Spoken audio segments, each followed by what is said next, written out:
మహాశివరాత్రి జాతర వేములవాడలో 3 రోజుల పాటు ప్రతి సంవత్సరం ఘనంగా జరుగుతుందని రాజన్న ఆలయ ఉప ప్రధాన అర్చకులు నమిలికొండ రాజేశ్వర శర్మ లోకల్ 18కు తెలిపారు. అయితే వేములవాడ రాజన్న ఆలయ అభివృద్ధి విస్తరణ పనులు కొనసాగుతున్న నేపథ్యంలో ఆలయంలో ఏకాంతంగానే మహాశివరాత్రి జరుగుతుందన్నారు. అయితే భక్తులకు ప్రత్యామ్నాయం నేపథ్యంలో వేములవాడ శ్రీ రాజరాజేశ్వర స్వామివారి ఆలయానికి అనుబంధ దేవాలయమైన శ్రీ భీమేశ్వర ఆలయంలో అత్యంత వైభవంగా శాస్త్రోక్తంగా కన్నుల పండుగగా మహాశివరాత్రి జాతర జరుగుతుందన్నారు.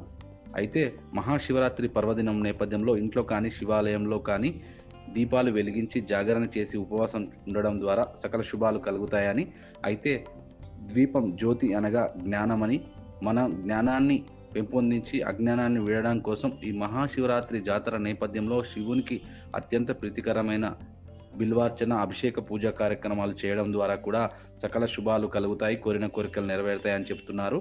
అందరూ ఉపవాస దీక్షను పూని జాగరణ ఉండి స్వామివారికి దీపాలు వెలిగించడం ద్వారా మంచి జరుగుతుందనే అభిప్రాయాన్ని సైతం రాజన్న ఆలయ ఉప ప్రధాన అర్చకులు అప్పాల నమిలికొండ రాజేశ్వర శర్మ తెలిపారు.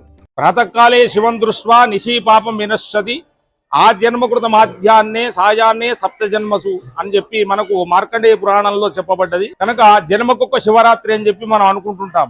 మహాశివుణ్ణి దర్శించాలంటే ఏ ఖర్చు అవసరం లేదు.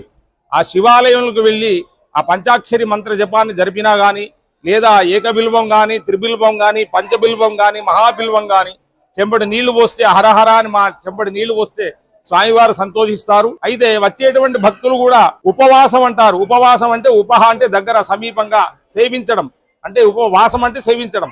భగవంతుని దగ్గరగా ఉండి అంటే ఆయన నామాన్ని ఆ శివరాత్రి రోజు నాడు నిరంతరం జపిస్తూ ఉంటూ నిద్ర రాకుండా ఉండడానికి కొరకే దీపారాధన చేస్తూ ఆ జ్యోతి ప్రజ్వలన చేస్తూ జాగరణను పాటిస్తూ ఉంటారు. కనుక భక్తులు సమయంతో పాటించి ఆ జాగరణ సమయం లోపల దీపారాధన చేసి ఆ జ్ఞానాన్ని అంటే అజ్ఞానాన్ని తొలగించేటువంటి, జ్ఞానాన్ని ప్రసాదించేటువంటి జ్యోతి కనుక ఆ దీపాన్ని వెలిగించి ఆ భగవన్ నామస్మరణ చేస్తుంటే జాగరణ యొక్క ఫలితాన్ని పొందుతారు. ఈ శివరాత్రి నాడు ప్రతి గృహమునందు ప్రతి దేవాలయమునందు కూడా జ్యోతిని వెలిగించినట్టుంటే చాలా విశేషదాయకమైనటువంటి ఫలితాలు కలుగుతాయి.